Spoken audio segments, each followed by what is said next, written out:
القناة الإخبارية الجديدة صوت الشعب. رغم مرور أسابيع لم تستسق قيادات حزب العدالة والتنمية إعفاء عبد الإله بن كيران من تشكيل الحكومة وتعيين سعد الدين العثماني بدلا عنه، إذ خرج نائب الأمين العام سليمان العمراني ليؤكد أن عملية العزل كانت مؤلمة. العمراني الذي كان يتحدث نيابة عن بن كيران في احتفالات الذراع النقابية لحزب العدالة والتنمية الاتحاد الوطني للشغل بالمغرب بمناسبة فاتح ماي، قال إن الحزب تنازل أكثر ما يمكن التنازل، لكن إرادة بعض الفاعلين في إفشال مهمة بن كيران نجحت في الأخير، وهذا مؤلم ومضر للبلاد وصعب على الحزب، لكنه ليس هو النهاية. وتابع العمراني وهو يتحدث عن وقع إعفاء بن كيران من لدن الملك محمد السادس على حزب العدالة والتنمية بالقول: بعد صدور بلاغ الديوان الملكي كان يمكن أن يكون لنا رأي آخر، فكيف يعفى الأمين العام ولا يقع شيء؟ ليؤكد: لقد تم إفشال مهمة بن كيران.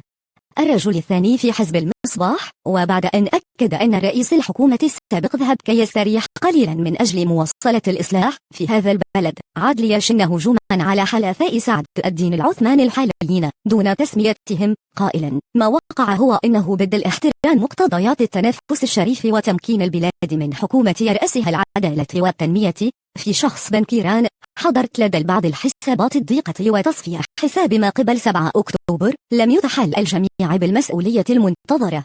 وأردف برلمان البيجيدي في كلمته: الحزب خاض مرحلة صعبة بعد 7 أمن أكتوبر، مضيفا: استحضرنا في الحزب خلال ورش تشكيل الحكومة مصلحة البلد فوق كل شيء، لأننا ما نلعبش وتنازلنا أكثر ما يمكن التنازل، وزاد: تنازلنا تنازلات مؤلمة في الوقت الذي لم نر تنازلات من الجهة الأخرى.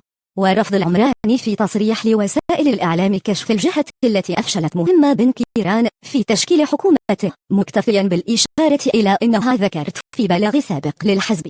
وحول القبول بإشراك الاتحاد الاشتراكي في حكومة العثماني ورفضه في حكومة بن كيران، أوضح أن كل مرحلة لها معطياتها.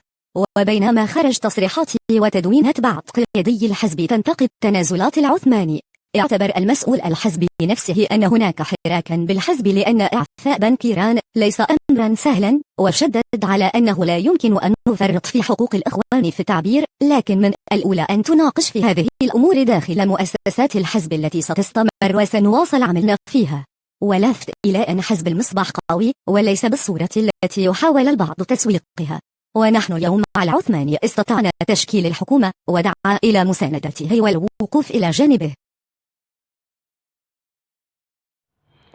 إذا أعجبك الفيديو لا تنسى الضغط على زر إعجاب واشتراك، وشارك ذلك مع أصدقائك. صوت الشعب.